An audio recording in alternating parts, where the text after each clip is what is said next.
Welcome back to Manufacturing Tomorrow's Workforce. As always, I'm Amanda Del Buno. Whether it's a global pandemic, inclement weather conditions, or other unforeseen challenges, being a good leader is key to making it through difficult times. Today, I've invited Jay Richards, a member of the founding team and senior consultant at Denison Consulting, back to discuss a little bit about leadership in a post pandemic world and going forward. Thanks for being here today, Jay. Hey, thanks for having me, Amanda. It's great to be back. Yeah. So when we spoke last year about leading during the pandemic, I'm wondering how you think the pandemic changed how leaders are looking at their responsibility as we're seeing some restrictions and things like that subside. Sure, yeah. I think to me, like two key things emerged. And as you know, Denison does culture surveys, leadership surveys, diversity and inclusion surveys, engagement surveys, all of those things, right? So we sit on a ton of data. And that didn't really stop. It kind of stopped between what was March, April, May, and June when everybody pushed their work. But, we didn't stop. We actually created a resilience survey, okay? And the resilience survey was our way of helping organizations. We actually did it pro bono for people, right? And it was a quick survey that we would give to organizations, our clients, at no cost, and they could get information back from their people. Okay. So the two themes we saw were communication and adaptability. All right. And communication was that these leaders were coming out in force, having to get in front of their people and communicate like they've never communicated before because they had to. Okay. And then the adaptability piece. All right. The adaptability was that really in almost every organization, adaptability or change is just difficult. People hate change. They come up with cute little terms such as management fad and flavor of the month to fight back against it and belittle anyone who thinks about changing the way we do business, right? They just dislike it. But a great culture can't do that. A leader in a great culture has to embrace change. And what I saw that was really cool that came out of that was something that I learned from John Kotter out of Harvard. He has this 8-step change model, right? And that model, the first step in change was creating a sense of urgency. And the sense of urgency was the pandemic. We had a reason to change. And redo a sense of urgency, as Cotter would say, is because without a sense of urgency, there's no need to change. So what we've learned through all this crap with management fads that have failed and flavors of the month is that when we do have that sense of urgency, that's where we start with creating change. And then it's all about process, creating a vision and things like that. But during the pandemic, it was a lot about communication and changing. And the organizations, I think employees really respected that in terms of how their leaders got out there and did things like that. So, if I'm looking for something that I want to carry forward, how we communicate and how we change and learning from what we did to be able to carry that forward is essential. Well, kind of in line with that, then what are you seeing that is actually sticking? Maybe not just what you're hoping will stick, but what have you noticed people really implementing and planning as they're moving forward? Well, I think telework will be more widely accepted. Not that we'll always be using it, but I think it will be more widely accepted. I mean, I don't know how many times I would run into people, even in my own organization that couldn't understand why people could actually not be in the office and still get work done. And that's not the case, we can get work done. I think it will be much more accepted. I think there were, a lot of doubters out there prior. I think there still are plenty of doubters out there, but I think we can all agree that, telework basically saved our butts during this pandemic, okay? What I see leaders focusing on now as we go moving forward is the future of work. So a lot of our clients are doing, they're trying to think about what will it look like? What will our facilities look like? And what skills and tools will our people need to be successful? Okay. Now, with that said, my gut feeling is we also need to be cautious as we create our vision for the future. I personally miss the social interaction myself. And we were talking earlier before we got this started. I miss the spontaneous connectivity. I also hear this from others as well. I think the future of work will be a hybrid model where we eventually move back to an office type of environment, but where the traditional personal workstations have been replaced with, something like a plug and play option, such as hoteling. Telework will be more commonplace for all organizations, I think, not just the progressive ones. And what I mean by that, I think the ones that were non-believers will become believers, and there will be a place for telework. But I would see personally that it would move back, because I'm hearing it from younger people in our organization. I'm hearing it from people that we work with, that they just miss that social interaction, that the mentoring that breaks out on the spur of the moment, birthday celebrations, just that sense of family. And I think those are the types of things that will probably move the pendulum from where we were full office to full telework, and then back again toward maybe a hybrid model where we're still there, but our facilities might look different. So since the pandemic began, the use of digital tools increased quite a bit, as you just mentioned, as far as, remote working and many other means. How can leaders best navigate this digital reality going forward? And, how can they keep their employees interested in these digital changes as they continue to implement them, or, keep them implemented post-pandemic? Good question. And it's simple. You ask them. And Denison's kind of in the business of asking people, right? So our job, we go out and we survey people and things like that. So that's what we've seen. As I mentioned, we did it with a resilience survey, just a quick hit survey that would go out and collect information on how we're communicating, how we're doing this, how we're doing that, and also gathering quantitative data as well as qualitative data. So we're, getting their responses in text and things like that.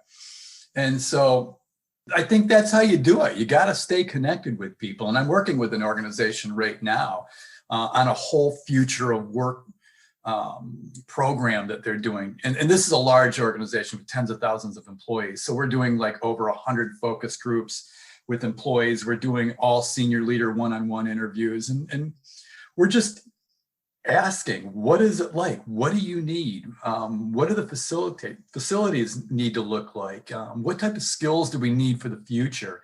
How do you feel in your day-to-day work? What's your workload like? All these things, because you're hearing, the one big thing that you keep hearing is this not being able to separate work from home, right? It's like I'm sitting here in my own home office, and when I'm done, I'm sitting out, with my family, either in the kitchen, a family living room, whatever. But work doesn't necessarily end. I'm still getting email. Everybody's got my mobile phone. I mean, it's just crazy.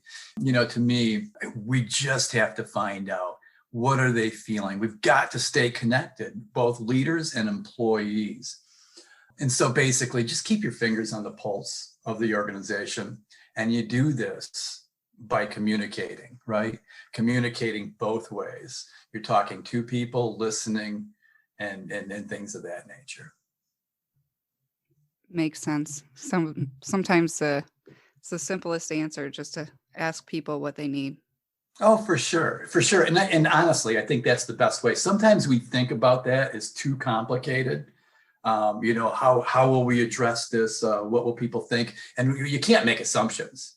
To me, it's always like, let's not make assumptions. Let's go ask them. And I guarantee you, they will tell you. I mean, like I said, we do focus groups all the time, and they'll tell you the truth. And sometimes it's the brutal truth, but we need to hear it, right? To be effective and to create an effective organization, we need to keep our fingers on the pulse of the organization. Well, we've teased that a little bit, but looking ahead, I think it's safe to say that everyone's hoping we will be back to normal soon. What advice do you have for those leading in the post-pandemic future? I think try to look at things as a lesson learned type of thing. Okay. I think one of the cool things that I saw during the pandemic with leaders was empathy. Okay. Compassion. I heard one person, I was on a podcast earlier talk about compassion, the leader. And I connected with him on LinkedIn, and I'm like, man, you are spot on. Because as you read these comments that were coming out of a resilience survey, it was interesting because employees had a new view of their leaders, because the leaders were out in front communicating and really thinking of them and listening to them. But it went both ways. Leaders saw employees really, risking their lives, right? Because they were coming in. There was no break for manufacturing.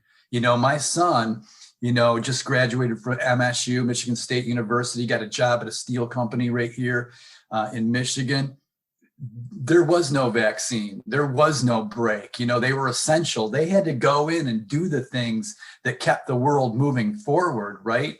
So, day after day, he was going in. And I think leaders saw that employees were way more dedicated than they ever have been. And I think that's a cool thing, that on both sides, people saw each other and appreciated each other. And then not only that, people like you and I, right? I was lucky. I could sit behind a computer and hide from the world for the most part. And, but even us, as we went onto these Zoom accounts and started seeing, kids running around in the background, we started having a better appreciation and more empathy for our coworkers, because we got to see how stressful their life was as a kid went running by, right? Mm-hmm. I think, to me, man, empathy is just a big thing. And when, we've done a lot of research, like I said, years ago, I did the 5 qualities of a high performing organization, because, often we're focused on organizations when we're going in that have issues, but want to become a better culture, right? But I took a lot of the organizations that we had that already had great cultures, and we focused on what employees said were their greatest strengths, okay? So these were top quartile companies. And some of the greatest strengths were, one was that they truly valued people, or empathy. They liked their people, they showed it, and they truly, truly valued their employees. This thing about our employees are our most valuable asset wasn't some thing they put up on the wall that collected dust. They really believed it. And through that, they created an organization where people looked at it as family. Okay. I could actually go into any organization and ask a question, which is, what would you preserve about this culture? And if I saw people say the word family at least 10% of the time, actually use the word, not just team orientation. They'll talk about teamwork, but if they use the word family, maybe 5% of the time, maybe, okay, I can almost predict that they would be a full culture profile. So to me, that was one of the cooler things. And I know all of this probably sounds a little goofy, maybe to some people, but there's a huge body of research out there about organizations with top cultures that are engaged people. They outperform these lower performing cultures with little engagement day after day. I mean, cripe, look at the survey, best places to work. If you took all those companies and tracked that against the Russell 3000 or the S&P, they outperform. So it's not rocket science, right? It's just makes good sense, and it's what we need to do. So finally, as I mentioned above, remember the good things that happened. Remember how you communicated. How did you respond to the pandemic in terms of creating change and getting people to move forward and embrace the change? And then take all that you've learned and apply it moving forward. Makes a lot of sense. Well, we recently talked on the podcast about creating growth opportunities for employees. I'm curious what your advice is on how leaders can continue to improve their skills. And, maybe what skills do you think are most important for leaders to be focusing on honing? Basically now what I see, it's kind of changed. I would always say things like, obviously, communication, right?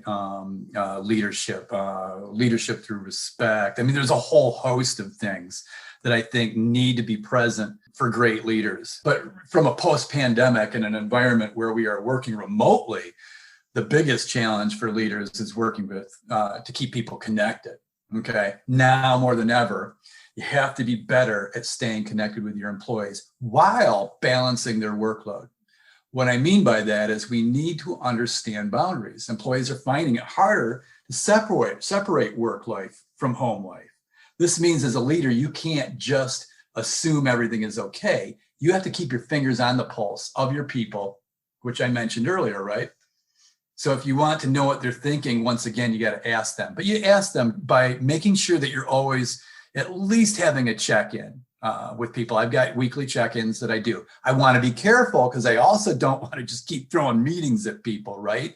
That's not good either. I'm seeing a lot of that where people are like, God, another meeting. So what we're always trying to do is when we're, whether at Denison or some of the organizations I'm working with, I see them, if we can wrap that up early, let's say, hey, I'm giving you 15 minutes back, or hey, I'm giving you 30 minutes back. But be cognizant of the time, but also be cognizant of creating that connection with your people, okay?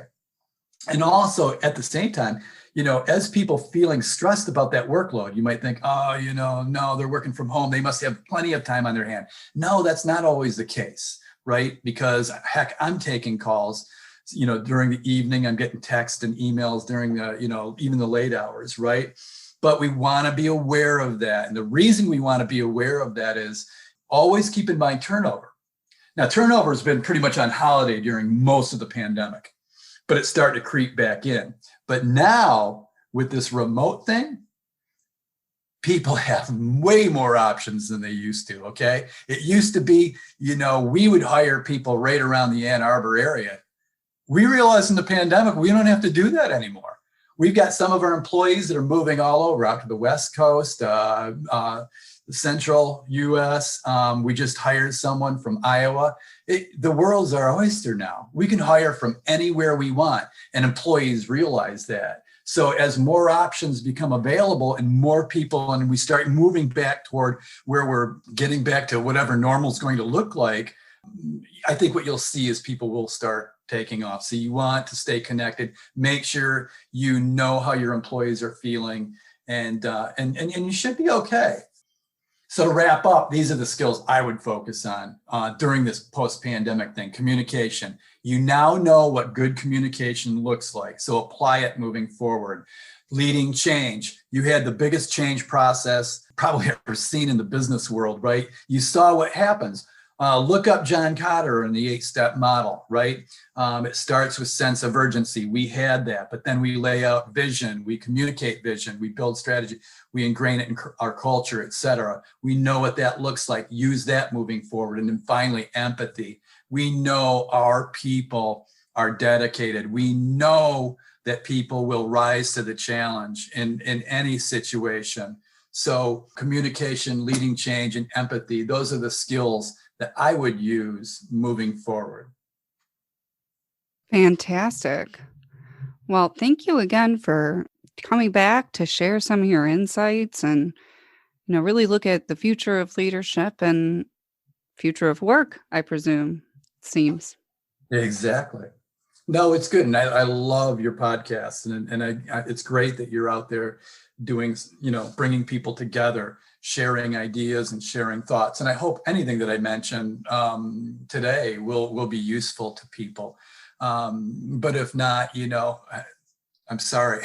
But, to me, the communication piece is always going to be the most important. So far in 20 plus years of working around culture and leadership, I'm yet to see any organization go out of business for over communicating. So to me, it's, communicate, and value people, period. Yeah. And I think those are really good points. And it's always important to be reminded of that as, we all get our heads down in our work and sometimes lose track of maybe what's important to keep up doing, things like that. All right. Well, thanks again to our listeners for tuning in today. Be sure to subscribe to Manufacturing Tomorrow's Workforce on your favorite podcasting app. And until next time, stay safe.